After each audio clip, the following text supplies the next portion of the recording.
जय जगन्नाथ। आशा करुच्ची आपण मैंने समस्ते भलरे अच्छंती।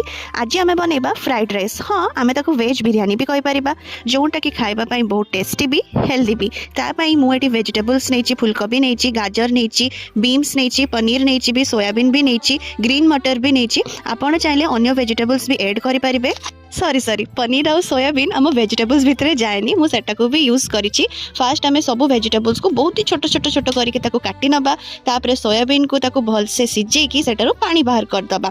पनीर को भी आम सेमती छोट छोट छोट क्यूब्स रे काटिकी ताको हल्का भाबे फ्राई करबा। देखंतु एठी जेहेतु मु पनीर बाहर करबा पई भूली जाइछि, एबे मते काटिबा पई केतिकी प्रॉब्लम होछि। सेही पई पनीर को आम किछि समय आगुरु ही काढी दबा कथा, किंतु मु भुलक्कड़ ताको काढिबा पई भूली जाइछि।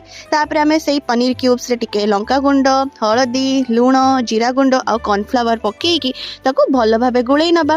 गुळै सारिला परे ताको आमे तेल रे हल्का हल्का भाबे फ्राई करबा। पूरा कड़क फ्राई करबानी, बहुत ही हल्का ताको फ्राई करबा। आ सेही तेल रे ही आमे जो सोयाबीन को रखी पानी काढ़ी सेटा को भी आमे से तेल रे हल्का भाबे फ्राई करि नबा। तापरे मो एठी दीटा गुजराती, दालचीनी, तेजपत्र आ फास्ट पूरा छोट छोट काटिकी रखी अदा और रसुण ताको पकेइली। ताको टिके भल भाबे हल्का आमे भाजी दबा। तापरे पूरा छोट छोट नै माने सरू सरू काटिकी रखी प्याज को पकेइबा। ताको पुणी आमे भल भाबे सिझेई दबा।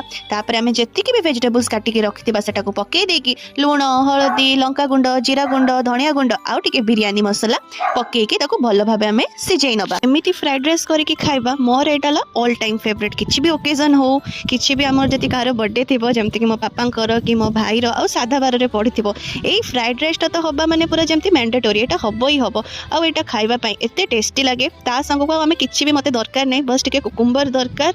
कुकुम्बर सॉरी मु कोन कहि देली, माने हमर जो रायता, मु रायता को कुकुम्बर कहि सालेनी, प्लीज टिके इग्नोर करिवे। सेटा बस एते यमी लागे। काहाको काहाको एमिति मो भलिया माने फ्राइड राइस लवर अछंती, निहाती कहिबे। बे मोर परिबा सब सिझी आसलानी। सेटारे आमे भाजिकी रखिथिबा माने फ्राई करके रखिथिबा पनीर और सोयाबीन को पकेकी ताको पुणी भल भाबे टिके मिक्स करि नबा। आ एठी मु फ्राइड राइस रो चाउल यूज करिछि। आमे जतले भात को बसेबा सेटारे टिके लेंबू आ टिके रिफाइन तेल पकेकी बसेबा। एई पई जे हमर जो भातटा रहइबो सेटा पूरा झुरझुरिया हेकी रहइबो। झुरझुरिया माने लागी नथिबो। आपण टिके बुझि पारथुबे, मो ओडिया को प्लीज टिके इग्नोर करिवे। तापरे भात को एमिति आमे से जो मसला ऊपर पकेकी ताको भल भाबे मिक्स करि नबा। आपण एमिति मो भलिया दीटा खुसुणी को धरिकी भी ताको भल भाबे मिक्स करि नबा। टंटना रेडी हे गला हमर सुपर टेस्टी कोन फ्राइड राइस किंबा को हमें वेज बिरयानी कहि परिबा। आको खाइबा पई भी जेतिकी हेल्दी सेतिकी टेस्टी और बहुत यमी लागे। आपण को रेसिपी के मो चैनल को न्यू थिले निहाती लाइक करिवे, सब्सक्राइब करिवे। जय जगन्नाथ।